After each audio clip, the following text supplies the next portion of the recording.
And the means test, thanks to the magnificent Jamison Irish Whiskey Gather Round. David King, good morning. Do it properly. Do it properly. Good morning. Morning. No. How are No. you go No. on. Get involved. Don't be like that. Great to work with you. We always miss G when he has a bit of time off, but Well deserved. we'll do our own little version of it, slightly different today.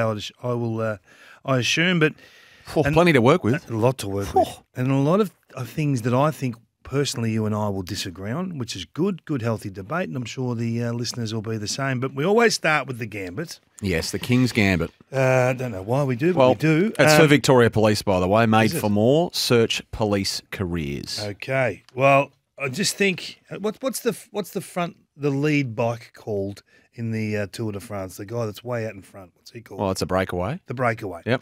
It's hard in the AFL to have a breakaway hold for the season. And my man Maxie Lawton was telling me last night that in the 18-team AFL era, only 3 of 12 at the conclusion of round 11 have gone on to win the flag.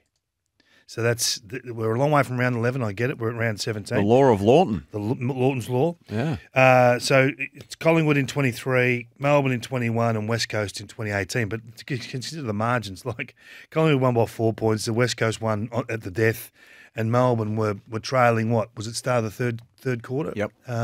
So incredibly close grand finals. But that's an alarming number. And it takes me to when you look at the Sydney Swans, what's happening there. And not necessarily that they've dropped a great deal. They're only subtle moves. But it's more what every team's doing against them now. And this is why it's so hard to be dominant for 24 weeks. You're going to have a dip, and maybe this is their dip, as minor as it is. Maybe this is their dip. But I had a look at a view to the finals, and I think the only way we can really assess teams' credibility is against the best, is against those in the top 8. Because to win the grand final, you're going to have to win 3 in a row against the best teams in the comp. So how many teams have actually won 3 in a row this year against top 8 teams?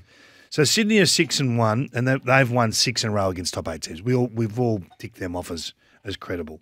Carlton have won 3 in a row twice against top 8 teams. Brisbane, Freo and Giants, start of the season, round 4 and round 6, and then they beat Port Adelaide, Essendon and Giants, round 12, 13 and 15. So they've done it. GWS haven't done it. Collingwood are interesting. They beat Brisbane, Port Adelaide, had a draw against Essendon. They beat Carlton and then had a draw against Freo. So you've probably got to tick that off as they're capable, but they're not even in the 8. Geelong haven't done it. Port Adelaide have done it against Essendon, Freo and Geelong, rounds 4, 5 and 9, and none of the rest have. Brisbane 1 and 4 against top 8 teams. Melbourne 2 and 5, Freo 2 and 3. So it is so hard to qualify where every team is at. And given that fact, I think that you just have to look at Sydney and say, well, maybe it's at the point where teams have to play one-off games now against Sydney, playing a different way than they want to play. So it used to be, this is how we play, let's go. This is how you play, let's see what wins. Oil and water, let's see who wins. I think now it's at the stage where Sydney have been so good that everyone's trying new method, starve them of the footy, uncontested marks. If you allow them to chip the ball around, the ball will, and play an uncontested game, inevitably it finds its way back to one of Gordon, Warner or Heeney, and you're in trouble. The magic makers just get it on the scoreboard. So it's just a fascinating watch. They've lost 2 in a row, the Swannies, and we're probably all sitting back to say, okay, is this just a blip? They've been narrowest of losses. They've lost 3 games by a combined total of 8 points. Yeah, I mean 5, 2 and 1. So, I mean, James drops a text just while you're talking the midfield. If the Swans mids, James says, all don't hit the scoreboard multiple times, they can't win. The forward line cannot carry them to a grand final. Even when Amadi kicks 9, they only just scored over 100. So that's James pointing to potentially a fragile front 6. But did you ever watch Wayne's World? Did you ever watch Wayne's World? Wayne's World, I would have. I was watching Sydney and I was watching Carlton. I was taken to Wayne's World. Game on! Game on! Because it is game on. Game on. They're not on a tier in their own anymore, are they, Sydney? Where do you have them? Are they the clear first seed still? Well, the stuff that we'll get to us. My man Hoyne and I track. Seedings to go. So we do the core 4, right? With the footy, without the footy, contest and clearance. Oh, so the contest is outside of clearance. They're 2, 1, 2 and 6. It's as good a profile as you'll see, really. There's nothing wrong with how they're playing, but it is changing. It is changing with the way the teams are starving them for footy. So do they need to change? Well, this is the thing. I still feel like John Longmire would have known this point was coming, where teams are going to alter the way they do things against them, and he just have something in his back pocket ready to shift. And clearly there's some talent shifting in there as well with Mills and potentially Parker to come back in as well. We're probably going to have a look at them. We'll get to this in a moment. We might have a look at them without Heeney for a week, maybe 2. And that'll be a different mix, a different look. But they're still pretty well stacked, aren't they? They are indeed. John Longmire was asked the question last night around alarm bells. He said, well, alarm bells are a bit drastic at this stage. So Izak Rankine is our big issue this morning. By the way, the King's Gambit, looking for a career that gives you more. Search police careers, Victoria Police made for more. Izak Rankine, so a fantastic player, obviously. I mean, at one stage he was the overwhelming favourite, Kingy, for the Brownlow, and his form has been more solid than spectacular of late, but he's in the pointy end of every Brownlow market that you care to find. He's also a very fair player, I think, but if the league are fair dinkum, then he's being suspended for this, is he not? Well, I don't see how, given the rule change at the start of the season, I don't see how he can get off. Just setting aside the fact that I believe there's always an inherent view to look after Brownlow medal capabilities, like Heeney and Patrick Cripps a couple of years ago. Look after? Well, Zach Butters at the start of the year. Yeah, I do think that if there's an out, it's taken more often than not. Now, that's just my cynical view. But if you're putting a video to the wording of this rule change, this is the video. This is the memo that went on February 6th this year.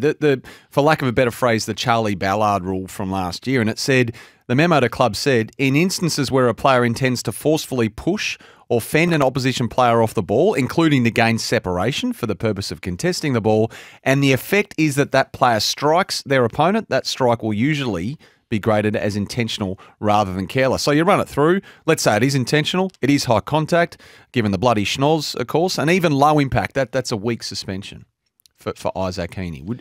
Would you be comfortable with that? I mean, you'd think it would be cited that way later on by the MRO, and then it would be up to Sydney, I'm sure, to take it to the tribunal. So Jesse Hogan got off his at the start of midpoint of the season. Yeah, but yes, he did. And they will claim that his is very similar to this. Yeah, but the medical report would say otherwise, wouldn't it? So Lewis Young, a fly would have made more contact on the. I mean, he missed him, whereas this player's gone off with blood pouring out of the beak. Yeah, I understand, but I'm looking for ways that they could manufacture an outcome. And Zach Butters, you're right, got off at again. These are all at the tribunals. This is why Sydney are going to go to the tribunal for sure if it runs its course. That was for striking Tom Green, but again, looking back on that, this looks like more solid contact than both of those. It does. And you could sense straight away that he knew that he'd hit him hard and was almost trying to catch him. He apologised while leading. Yeah, whilst the blood was pouring out his nose. Sorry about that. Sorry, mate, let me take this mark. I'm off to grab the footy. Shades of George Bush. Now watch this drive. Wasn't it? Watch me kick this goal to keep you at bay. Would have been better if he had the audio, to be fair. It was bizarre because then he kicked the next two, didn't he? He did. He went bang, and the next one was a little dicey as well, the free kick as well. So, yeah, it was telling. The text machine is lighting up here, and 134 is spot on. It says the key word is usually. Yep. And that's where the grey area is. There's some room to move there, isn't there? Well, okay. So if it's careless, medium impact and high, it's a match. If it's careless, low impact and high, it's a fine. This is where I sit. I think they'll work their way back to that eventually. It may get a week today, and then on appeal. They're going to the tribunal. Yeah, go to the tribunal, and then we'll work our way back to there. Callum Mills was listed as a week away, so it might well be that he returns this week anyway, and it's one out and one in. You're getting some feedback here. Sam, it's the means test. Please stick to the structure. Did we not? Well, I'm just passing on the information. The big issue. This is the structure as laid out. So Tuesday night, where do we sit? What's the outcome? I think he serves a week's suspension. Okay. But you would not say that with any great certainty. The best bits were the team that the Swans came up against and fell victim to, the Saints. It was a beautiful call, I think, from Kathy on Mateus Filippo. He was at the heart of a lot of it. But, geez, you had to admire what the Saints did yesterday. Yeah, I was wrapped with the way they played. They've been under a fair bit of heat over the last week or so. No Max King, obviously, so everyone had to step up and do that little bit more. And I know that the way that they've played has been under immense scrutiny. Has it been too safe? Is it daring enough? All those sorts of things. But the missing gap had just been a forward being able to light up, a forward being able to finish the deal with the ball movement, to ensure that the counter-attack game got on the scoreboard. I thought Higgins was terrific. I thought Marshall's become a real weapon for them drifting forward. It's probably been their focal point really the last couple of weeks. And you're right. You know, Sinclair has always been that player, and maybe we don't talk about Jack Sinclair enough. When we talk about the best players in the competition, we very rarely mention Jack, but he is clearly that calibre of player. Filippo had a huge last quarter, and he's still look. There's a lot of scope for improvement still, and we're not saying that he's arrived and he's this and he's that, but you've got to commend the performance. 10 score involvements. It's a fairly big statement. I mean, we talked a lot about elite level picks, and they have to be torchbearers at your football club. They have to be the reason that you have success. They have to be, in my opinion, around the clearance action. They have to have the capability of getting the ball 35 times. So those high-end picks, the Saints desperately need this guy to become a serious player. And we saw evidence yesterday, and I'm sure that'll give him a lot of confidence. Geez, Wilkie was massive, particularly down the stretch when they really needed him. His surety was massive, the former accountant. He was brilliant. And Liam Henry, what a pickup, Liam Henry. I mean, he was sorely missed when he was injured. He was massive yesterday as well. So it was a massive one-on-one, the biggest one-on-one of the year. High ball to the goal square, Heeney versus Wilkie. Yeah, massive. Lose that, it's game over. And Heeney's he's a pseudo centre-half forward, isn't he? Oh, that's how he's played the previous half a dozen years. So that ball was the game. And he had such composure, Wilkie, to get the job done and then work the ball out that D50. I know people are critical of this. The year hasn't worked out for the Saints, and they're still missing that star factor mid. I don't know how they get it. Clearly they're going to get a high pick this year, and there's a lot of high-end talent in the draft that are all mids. Yep. Top half a dozen picks are all mids. So they'll get one. They have to nail this one. They can't have a nice player with this pick in this year's draft. It's imperative that they get a line breaker, a tackle breaker, someone that can actually separate games from a contest point of view. the best bits, Tommy Powell took us back to the old pagan paddock days, says 776. What about that running barrel at Marvel Stadium? So good, so good. I didn't think he kicked that far. Would it go 65 or something? The boys did it on the bounce last night. Yep.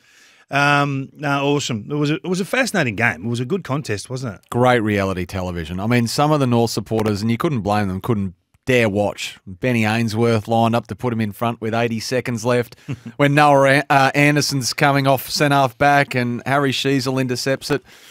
They've been the form stacks up for the Kangaroos over the last, month would we say? Since the bye, I reckon. Since Sheasel's gone midfield forward, they've been very good.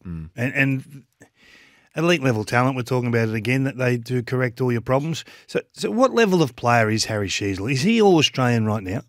Well, there's a few texts coming through saying he should be part of the conversation. Yeah. That's a high watermark, isn't it, though, getting into the All-Australian midfield conversation. Well, he can play anywhere.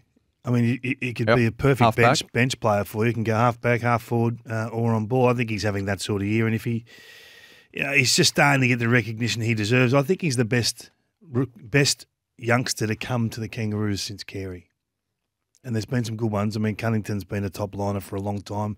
Luke Davies-Uniacke's been a very good player, just about to go to the next level, probably, you'd think, in the next couple of seasons. But I just think he's the most complete package that's walked in for a long time. You know, Brent Harvey's played a stack of games, won a heap of best and fairest. This guy's, I think, on that level. He's got unbelievable scope, and wherever they go with him, in terms of, does he just become a 100% midfielder now, or an 80-20 mid-forward? I think his days in the back line are well and truly gone. And let's just find out where he can go from there. He's a beautiful mover. Phoenix, stay patient. Phoenix is asking, did Essendon play last weekend? Just hold your horses, keep your panties on. Yes. We'll get to. They're agitated when they lose. They're agitated when they win. We'll get to the Bombers. Trust me. The worst bits. Where do you sit with the worst bits from the weekend? Well, the Izak Rankine bump is clearly the worst bit of the weekend for me. Like, this is a guy that we love to watch play, and we've celebrated his damage at stoppage in the forward 50, his ability to change the fortunes of this footy club. When he's on and playing midfield forward, he is the reason that they win games of football, and they set the game up for him. He's their Dustin Martin type player. So for him to put his needs above the team's, and in an act of just madness, to decide that he's going to inflict some damage to Starcevic is a significant error. A disappointing act, I've got to say. A real cheap shot. So for those who missed it, to set the scene, it's first quarter. There's a stop play, wing, maybe Adelaide side of the centre wing area. Brandon Starcevic is running back to man up on Izak Rankine. He's not watching, and Izak takes his moment to bump him. He picked him off, and he knew that he was going to hurt him. It was just a matter of how. Was he going to wind him? Was it going to be any more than that? Probably not. But it was going to give some discomfort. So he decides to bump. They have a clash of heads, which is accident. He doesn't mean. But you can't. No, I know. That. You're liable, and I don't think he meant that. But I was just going to say, he's lined a guy up 20, 25 metres off the ball who's not looking. So the optics of that are terrible. So what's he get? Well, it's rough conduct. I mean, whether it's careless or not, I mean, you run it through. It's severe impact because that's often the trick. Concussion is a trigger for severe impact. I'd say it's 3 weeks. It might well be 3+ straight to the tribunal. Yeah, I think that's where it'll go. So we were talking last night about the Luke Parker incident versus the Izak Rankine one. And intent or the intention to actually impact some or inflict some pain on the opponent. I don't think Luke Parker meant to do that at all. And he found himself in a similar situation where he caused enormous trauma to the opposition.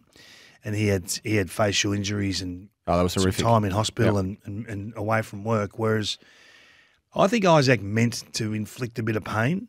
So I think he's in a world of trouble with the AFL. I'd be surprised if it doesn't go straight to the tribunal. Everyone just says to me, oh, no, on the table it comes up as 3 weeks. But these are the sorts of things we need to stamp out. If we're serious about protecting the head, then this goes straight to the tribunal. Well, careless, severe and high is 3 or more matches. I mean, intentional, severe and high, if they wanted to argue that the AFL, because it's well off the ball, then that's 3 or more matches or maybe 4 more matches in tribunal, yeah. Yeah, that's where I'm sitting. Where do you see it? I'm more inclined to think it'll go direct to the tribunal and he can represent himself and they can argue their case, what were his intentions and everything that goes in and behind that. But I think the AFL would hate the look of this when a player's unsuspecting and another one's deliberately taking These are the ones where I like the player to front the media after the game and say, hey, what I did was out of line. I'll cop my punishment, in the next few days or so and apologise and put it to bed straight away. Like, take responsibility. I don't really want them to challenge any sanction with these sorts of things. Just accept what they give you and move on. Put your hand up as quick as you can. I just think that's the classier way to do this. These are the ones that bring up and we had a call earlier about the red card conversation and all the rest of it. I mean, the bottom line is Stars is going to miss the next game, maybe the next 2 games when I haven't had a look at the calendar there. So he's going to be out now in the concussion protocols. I felt really sorry for Brody Mychek back on Friday night, a torn pec, just as Dan McStay getting close to his return. So that's a season ender. No Elliott, no McCreary, no Cox down there. Tom Mitchell still out. So we'll get to Collingwood in a minute, but nasty injury for Brody Mychek. The pressure index is for base compression, Australia's most trusted athletic compression products. Kingy? Well, Adam Simpson's in the pressure index, isn't he? And he's under enormous scrutiny in Western Australia, as he would expect and as they would expect. There's unrest there. The margins in the end are what's causing the trauma. This is a full rebuild. This is what happens. They've ran their course with the premiership campaign. We all understand that. Is it now the time to sit back and say we need a circuit breaker, we need a different voice, all those things, or does a club like West Coast stay the course and finish the season and then sit down and have the conversation. That's what I think will happen. I think they'll get to the end of the year and they'll sit down as two separate parties and say, where are we going here? Are you still able to deliver A, B and C? Because they've set markers in place and they're about development hours. They're about, the smaller targets rather than winning games of football or necessarily winning, halves of football and those sorts of things. Are they meeting those? Well, you have to ask them because we don't know. But it wasn't as if they threw the towel in yesterday. They dug in a bit. Yeah, it looked really bad in the first quarter, and they dug in the second half, I thought. And whereas I think last week there was nothing to hang it on, this week they could take a couple of things. I mean, he was obviously asked a lot about his future after the game at the weekend. This is just a quick listen to Adam Simpson on his football mortality.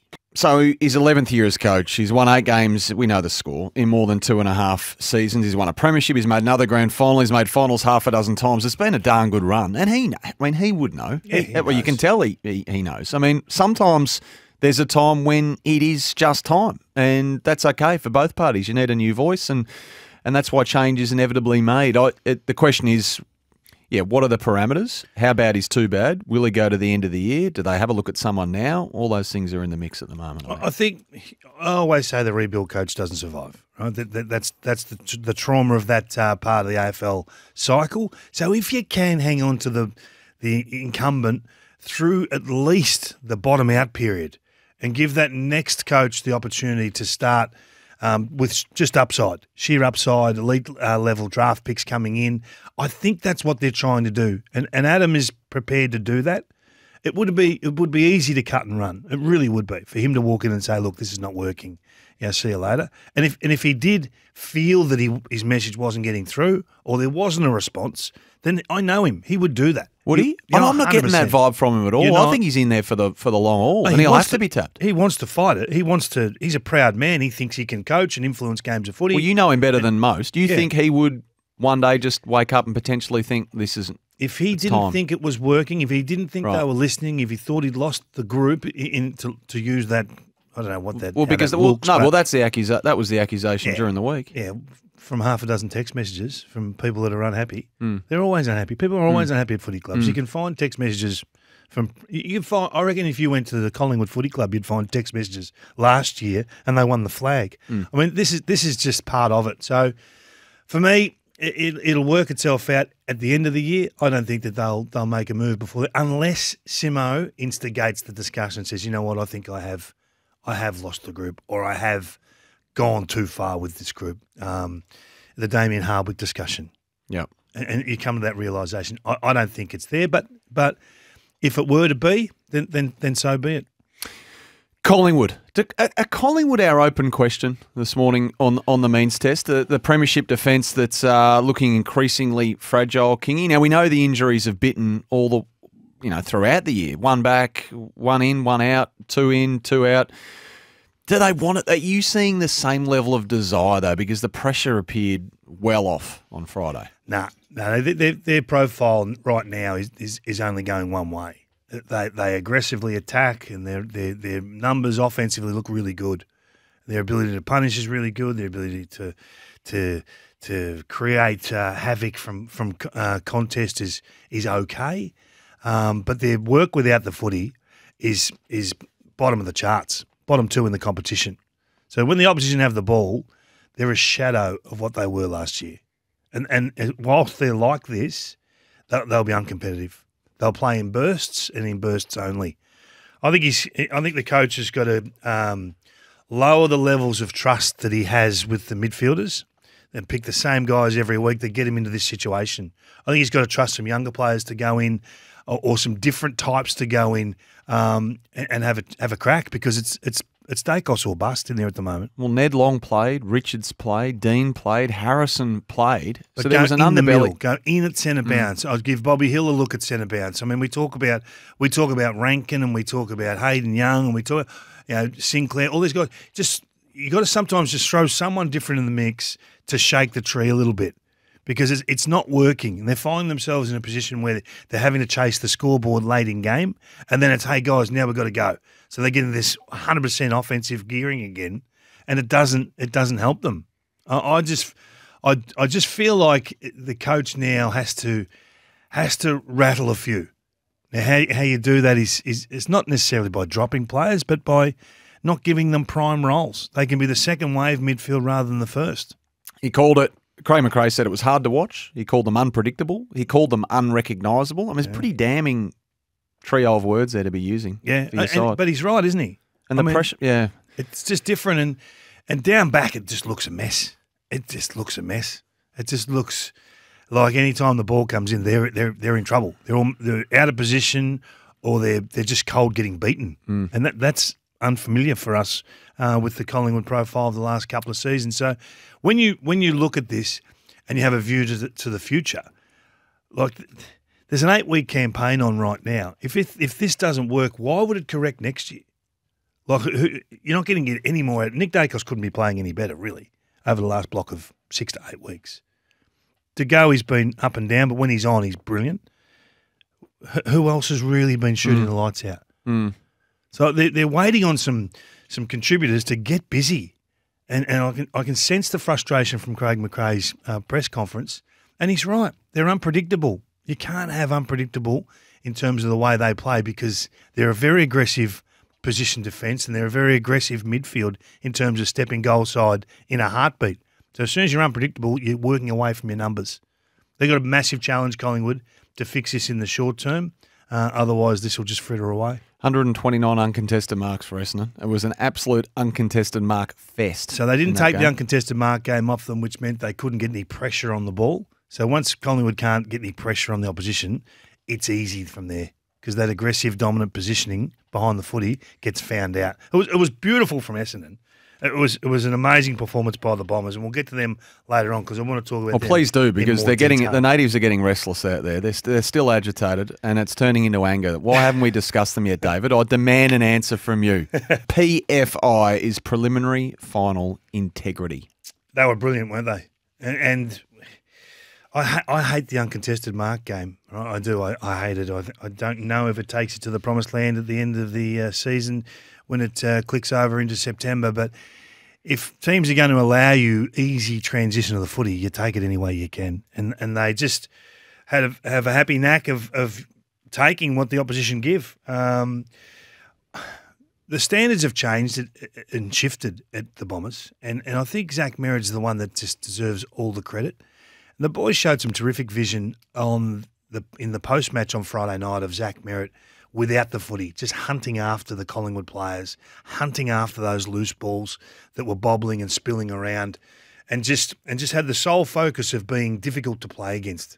It's the first time in a long time that I think the Bombers are hard to play against, and it's a credit to the captain.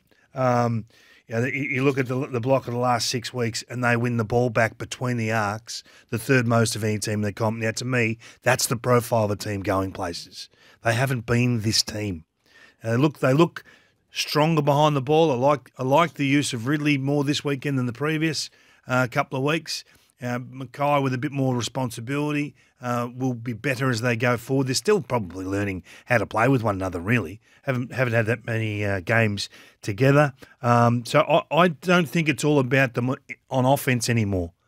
So things have shifted. They got responsibilities. They rested a couple on the weekend. They went back to the one ruckman. Cadman come in and showed the footy world that he's just a beautiful mover. And he's going to play a lot of footy for the Bombers and probably be a fan favourite almost immediately. He looked dangerous, didn't he? He's going to be a monster in the air, it looks like. Oh. Like 1 goal, 3. Obviously left some goals out there, but he's going to be a monster. What an athlete. 6 marks. It wasn't what he did, it was the way he did it that I think everyone just went, wow, what's the scope here? And they've got a few that we don't talk a lot about. Caldwell's had a sneaky good patch. He's a very good player, as we know. Shield come back, and I think everyone's put a line through Dylan Shield. I just feel like the footy world said, no, he's done. Like they've gone past Dylan Shield, and he's not getting back in. And I don't know what the challenge would have been from the coach, but to see him come back in and do some things was really exciting. Leading tackler on the ground. I said off the top, how often have we been able to say that about Dylan Shield? Yeah. So the contested ball, the clearance is massive last quarter, tackling pressure as well. Tick, tick, tick. The use of Jones on the wing / half forward, that sort of that flanker sort of role, I think is better for him than as a key post forward of the ball. He doesn't look anywhere near as capable as what Caddy does straight away. So I really like that. So that's been a good move from the coach, and I wonder eventually if he will end up as a defender. But right now, this role's serving him really well. And his ability to outmark, so they're using him often on those long down the line kicks or the kick out from fullback. When he gets an undersized matchup, they're giving him that opportunity, sneaking inside 50 every now and then, and he's utilised. So I think their game's in really good order. They got a couple of goals out of Peter Wright, which they've been lacking for a few weeks now, and it just looks better as a unit rather than one or two players leading the way. The load is spread evenly across their top half a dozen or to 10 contributors. Nick Cox on the other wing as well. And Zach Merritt, I don't know what you think of him in terms of captaincy and where he sits. He's the best captain in the game or not. I mean, what are you saying? He's had 30 disposals but 15 score involvements. So 1 out of every 2 disposals resulting in a score. Yeah. That's an insane ratio. It is.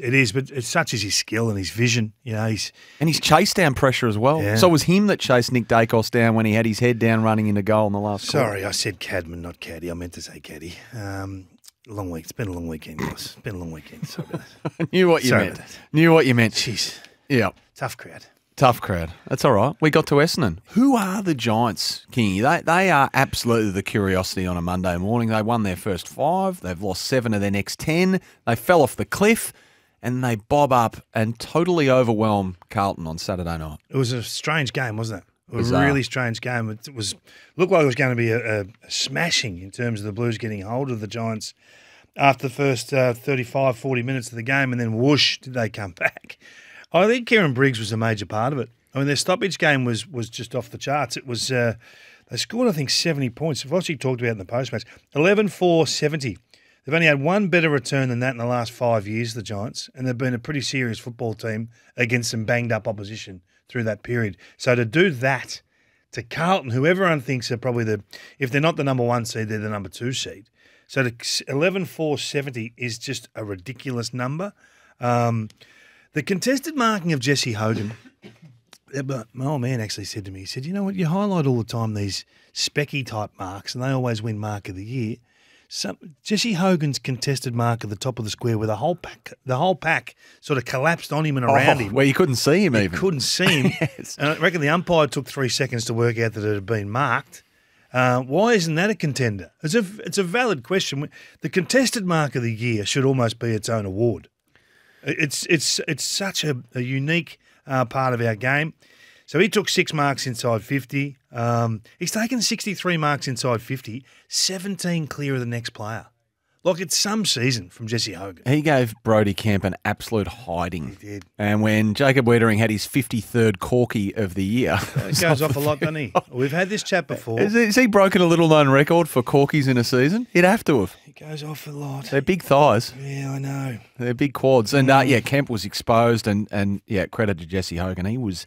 amazing. Bodies falling around him. The Copperfield mark, he went missing. Yeah. He was invisible and just got up off the deck with the ball in his hand. So, the Giants, Carlton just could not touch the ball for, I reckon, 50 to 55 minutes in the middle parts of this game. Well, they only had 53 intercepts, which is a really low number. It's usually the AFL average is in the high 60s, almost 70. So that's sort of 30% below AFL average. So they couldn't interrupt the Giants when they won the ball back between the arcs. And they had trouble winning a clearance there post-quarter time. So if this is the real Giants, and I'm still not sure, but if this is to be them, and they looked better at ground level, the kid with the lid, the gnome with the dome, whatever you want to call him, he was back in line-breaking form. Brent Daniels looked terrific and probably had his best game for the season. Tom Green. Well, Tom Green... He's been a player that I've watched closely the last few weeks. He just hasn't been the same player. That was back to what we probably expected for 17 rounds, not 1 or 2 for the year. So I'm looking forward to seeing if this is going to be him in the back half. They're good enough. They shouldn't even be in the discussion of making the 8. This team is cherry ripe for a flag run. And to be just on the edges, I think, has been really disappointing. And the coach, I think he's spoken some truths during the week, and just said, "Hey, come on, we've got to get going." So let's see if they can. Let's see if they do. The job of Buckley on Curnow was outstanding. Completely shut him down. Just the one goal, and he didn't actually look like it, did he? No. Nearly kept him to his first goalless game for 60. What is it? What's the streak now? 63 or 62 or something? Oh, I don't know about those streaks. They're a bit of a nonsense. But he was all over him. Yeah, you're right. So why doesn't the coach find out where else how else he can utilise him in that instance? Charlie. Because that could happen in a final. But I think we've seen this before, and then Charlie just explodes for 10 minutes and kicks 4. That happens often. So maybe Voss is sitting there thinking, well, he could just explode any minute now. We've got to keep the faith. Keep your faith in your good players. So you wouldn't roll him up the ground and you wouldn't put him, like the Jeremy Cameron style? Potentially, but I think history would tell you that he can just pop off for 10 minutes and go nuts and split a game. But it didn't happen on the weekend. And how filthy was Buckley when he did get that little sneaky one out the back in the goal square as well. So the Giants, 26 tackles inside 50 as well. Like, they were hungry. They pressured. They got Richmond next. Gold Coast after that. How big's that game in terms of top Whereabouts? 8? That is a home game for GWS.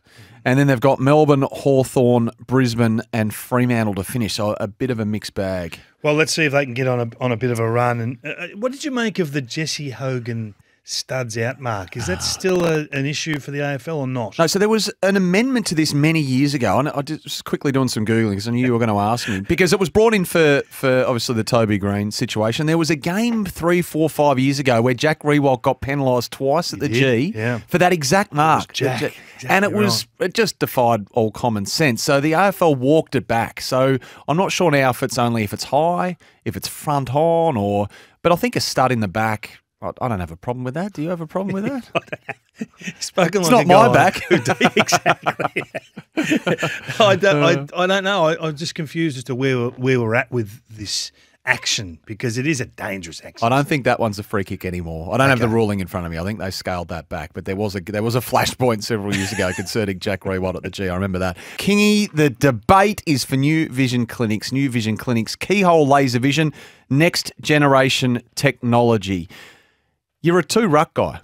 I am. Which surprised me. Why? Well, it just surprised me because I thought everything was leaning towards a single ruck operation. Essendon were going with 1 and we've seen the results. So Carlton had been going with 1 and we've seen the results. Most teams go with 1 with a guy just to provide an element of relief, but you are all for 2 genuine rucks. Well, no, only if the other ruck can play. I think the former De Koning's the talking point. Do you need Pitternet? And I think when you look at the weekend and the new ruck rule at centre bounces, you can step across and take the opposition ruckman's jump. We've seen that a lot with Max. Brody Grundy started with Max Gawn. We've seen it a little bit with the bigger-bodied ruckmen are loving taking away your jump. So this is why Sam Darcy becomes a real weapon for Freo. So you love him in the team. I think Piternet's that player for Carlton. I'd love him in the team. I look at the numbers, and the numbers endorse it. Now, they don't endorse it in terms of when the 2 are in the team, do you win? But there's so many factors go into a win. You can't just say one player coming in. Just coincidental then? Well, it's over a long period of time, isn't it? I'm a believer in the centre bounce being a critical component of the game. The centre bounce clearances. You look at Pitternet, played the 7 games this season. They're plus 26 centre bounce clearances when he's in there. When De Koning's in there, they're minus 11 through his 15 games. Plus 16 scores. Now, De Koning's plus 3 scores. From centre bounce? From centre bounce. Mm-hmm. So that's a massive number for me. So that to me, I think you have to look at it. And there's plenty of time to sort of get organised and have another look. But if you're going to get what happened in the second half on the weekend again, then you'd be mad not to revisit it. Mm. And the eye can sometimes lie with this stuff. I don't think you can blame one extra ruckman for the whole turnover game falling apart. Well, each people see it differently. I know you're just a one lump man.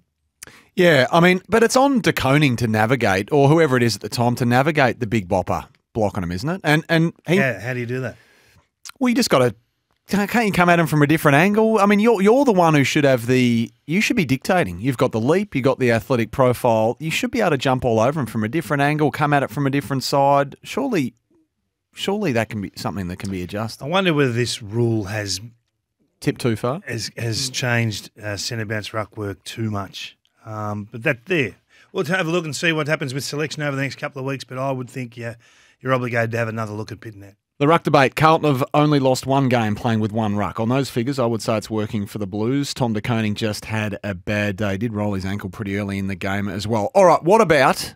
and by the way, New Vision Clinics, keyhole laser vision, next generation technology. Call 1-800-20-20-20. That was our debate. They got that right. Let's go positive again here, Kingy. What did they get right? Well, they get right. I think you'd have to say Kenny Hinkley got the game plan and the tactical side of it absolutely spot on against the Dogs. Their ability to get their handball game going and challenge the Dogs midfield to get it done defensively just brought dividends everywhere. They embarrassed them, really. And Bevo, he touched on it in the post game that they didn't have a winner in the forward 12, he called it, the whole midfield and their front six. It was evident early what the plan was. And Rosie and Butters, they just took them to the cleaners. 18 first quarter possessions, Rosie. Was unreal, wasn't it? And I hadn't seen him do that for a while, so it was good to see him absolutely take full control. So I just wonder if that's going to become more of them. Because I look at the Swans, and as often as they can, they get the ball to Heeney, Goulden and Warner. Why can't you do that with Horne-Francis, Rosie and Butters? Why can't you try and maximise those prime pieces, if you like? Also think that Horne-Francis is their best forward.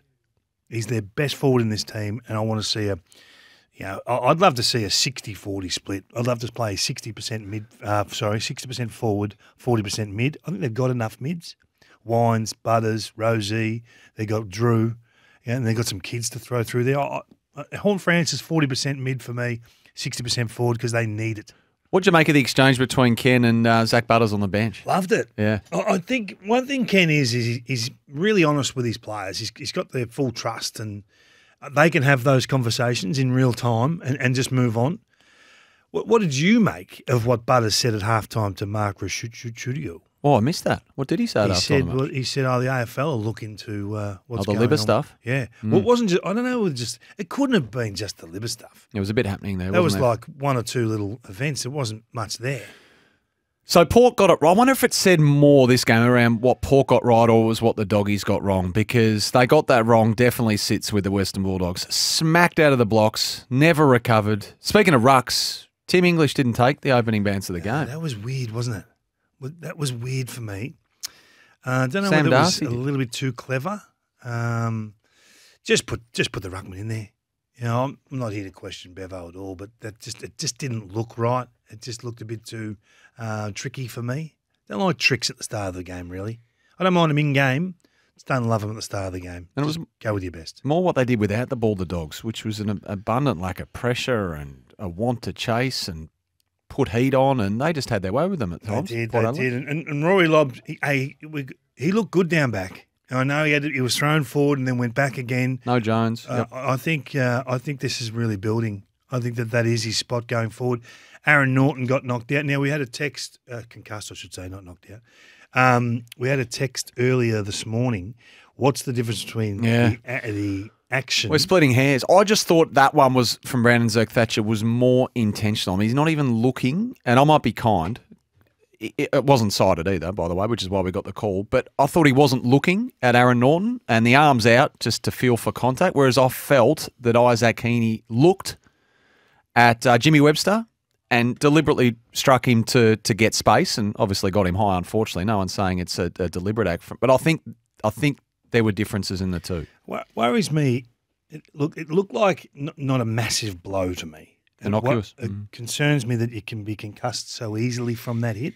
And it worries me going forward if that's the threshold for Aaron, which is a difficult conversation to have because it's a medical conversation really where we're not qualified or skilled. But I've seen a lot harder hits. And he's a pack marker, so he's going to be in those sorts of clashes regularly. I'm concerned about that going forward. Dogs have Carlton coming up.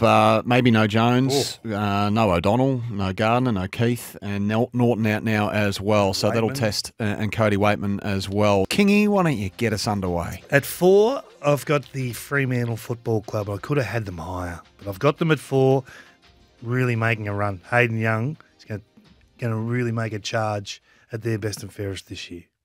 It's Wolfie time. I've got them at 4 as well. I think they're there on merit. I don't think you can ignore what they're putting out there. I mean, the 11-goal loss to the Dogs is the outlier, but the form, I reckon, stacks up. They're hard to beat. Yeah, good clearance team. Getting better with the footy, a bit more free-flowing. I like what they're doing. At 3, who have you got? I'd be disappointed if we're all aligned here. What do you I've got Brisbane at 3. I've got Brisbane. Oh, no. This is disappointing. I just think one game off a top 4 spot. They've got 20% more on Essendon. They're a game and a half off the Blues in a home qualifying final. They've won their last 5 and 6 of their last 7.